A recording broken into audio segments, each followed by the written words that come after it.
right, so let's move on to our next story. Global News is reporting that nearly 7,000 people joined Canada's military over the last year, exceeding recruitment goals and hitting a 10-year high in enrollment. So, do you, right? Okay, you guys love that. All right, so the question is, do you understand the renewed interest in applying for the military? Mel, I'm gonna throw that one to you first. Yeah, listen, I think we are in the midst, in the upsweep of national pride like we've never seen it in a really, really long time. And I think that's probably one of the major driving forces. In fact, I looked at the stats and just over the last year, it's over a 10-year period we've seen this surge, but over the last year, it's increased 55% alone. So clearly, Trump has something to do with this, for better or for worse. And I think that's really interesting because there's a good side and a bad side to that. We've never been known as Canadians as being a strong military force. We've always been known as the peacekeepers. That's kind of what we do. We are entering a new era. But I don't think it's just national pride, actually. We are also in unprecedented economic hardship.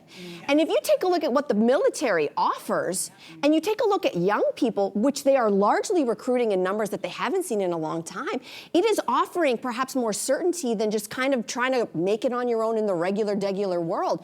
You get a steady income, you get benefits, you get education, you get training. They pay you, and you don't, post-secondary school, it's expensive. Kids can't afford life. If you are a 20-something-year-old male today, and you don't know exactly what you want to do with your life, and you're living with mom and dad, this could be really attractive, because when you leave, look at all the skill set that you can have to offer to the world. So I think it also offers a path of certainty in very uncertain times. The question is uncertainty.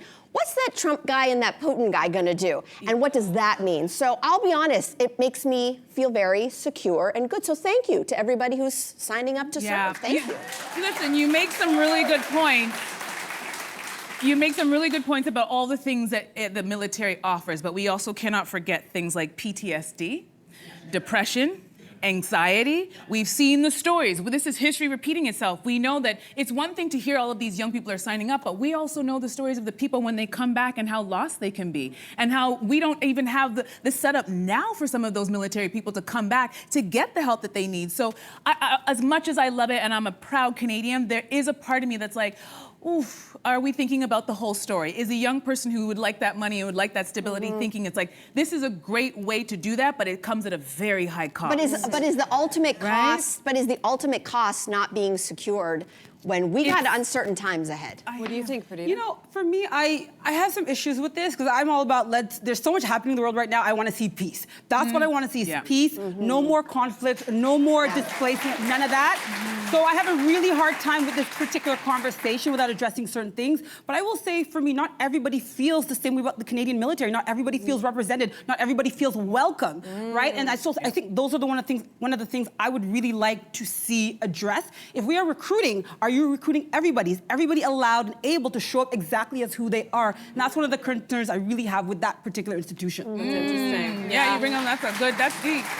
I've shared before that I was very surprised when my very peaceful, quiet, introverted partner expressed interest in joining the military, possibly. I don't know if he has done that online. He wasn't... What? Behind your back? It's possible. It is possible. I wouldn't be surprised. We have lots of things that, we see each other as independent people. He wasn't thinking that he would be in combat. He's thinking that he maybe could help out with certain things behind the scenes. And there's a lot of roles that are not combat roles. Exactly. And the reason why he felt very passionate about this is that his grandfather escaped from Hungary during the revolution and nearly lost his life. And he's been reading his grandfather's memoirs, and he feels like because we've grown up in peaceful times, that it is his duty. And I think a lot of people are feeling similarly, that they want to do, what their great-grandparents and grandparents did. And I love that energy, and I also am conflicted because I also do not believe we've seen any evidence of war resulting in peace in a great way. What I mean is, it's just it's the impact that it has.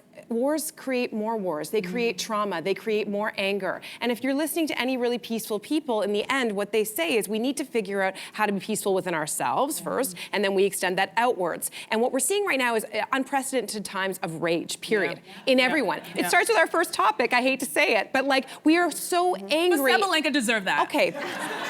But I'm just saying, if we don't start being accountable within ourselves, and I don't want to sound like all Pollyannish and idealistic, obviously, but we really do have to start checking within our own circles, within our own selves. That is the only path forward. And it's not that we can't have people here to maybe protect us if we were invaded.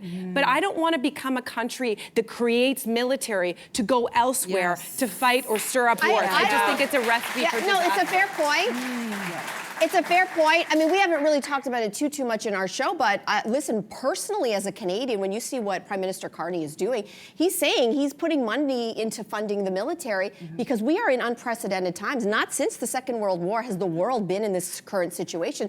So you gotta have to also be prepared, because none of us in our generation, we've seen this. Our parents know war, right? We have not known times like this. And I'll be honest, I'm not worried as much about our troops going elsewhere. We got a whole northern border that a guy named Putin really likes. We got a whole north that we need to defend. And so there is the idea of combat, and then there is an idea of defense. And I would like to Canada to make sure that we're ready to defend And you know ourselves. what? You know, that just had something pop into my head. I'm like, so I would love, and I don't want to assume, but I would love to find out from the people who just applied. Did you join because you were anxious and fearful? Because that to me speaks differently about this, very different than your patriotism. But you know, we don't want to make assumptions. Being protective. I think people who are, my opinion is, they're seeing what's happening across the border, and they're like, oh, our sovereignty, the disrespect, oh, I'm going to defend. And they're picking it up and they're saying, I'm going to do something about this. I really think that's what this flood and this impact is. Of them And that's kind of new for us Canadians a little bit. A little bit. Hey, you, come a bit closer.